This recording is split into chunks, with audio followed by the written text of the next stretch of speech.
बहुतेक महिला कामामध्ये, जबाबदाऱ्यांमध्ये इतक्या व्यस्त होतात की त्या त्यांच्या आरोग्याकडे दुर्लक्ष करतात. महिलांनी त्यांच्या आरोग्याबद्दल जागरूक राहणे आवश्यक आहे.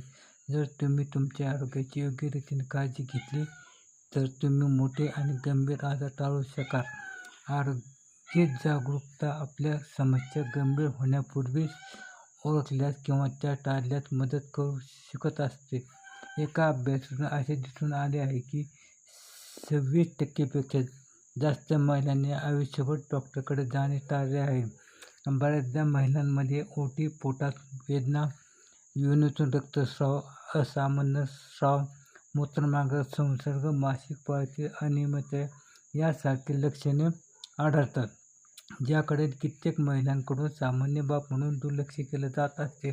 परंतु वास्तविक या लक्षणांकडे विशेष लक्ष देऊन त्या संदर्भात क्षयरोग तज्ज्ञाकडून निदान करून घेणे आवश्यक असते.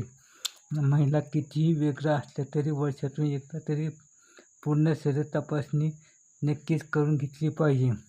मासिक पाळीच्या कष्टदायक त्रासापासून ते कर्करोगापर्यंत सर्व काही टाळण्यासाठी स्त्रियांनी नियमितपणे क्षयरोग तज्ज्ञाची भेट घेणे अत्यावश्यक असते.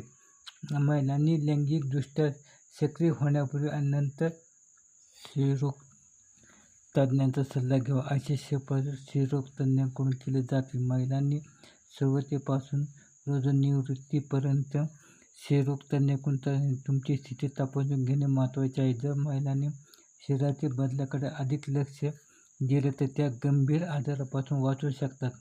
महिलांच्या शरीरात दिसणारी कोणतीही लक्षणे चुकूनही दुर्लक्ष करू नयेत. महिलांनी ओटी, पोटात किंवा पोटातल्या वेदनांकडे अजिबात दुर्लक्ष करू नये. वेदना बराच काळ होत असेल किंवा अचानक होत असेल तर त्याकडे अजिबात दुर्लक्ष करू नका. तीव्र पुरीक वेदना ही संसर्गाची किंवा गर्भाशयाच्या स्थितीचे किंवा धोकादायक एक्टिपिक गर्भधारणेचे लक्षण असू शकते.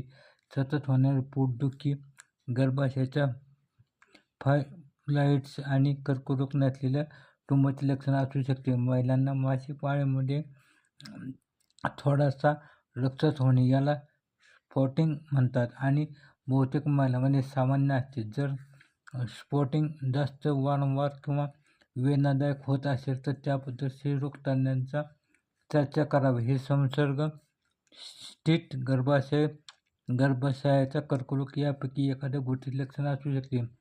रोगनिवृत्तीनंतर रक्तस्राव होणाऱ्या महिलांना गर्भाशयाचा कर्करोग होण्याचा धोका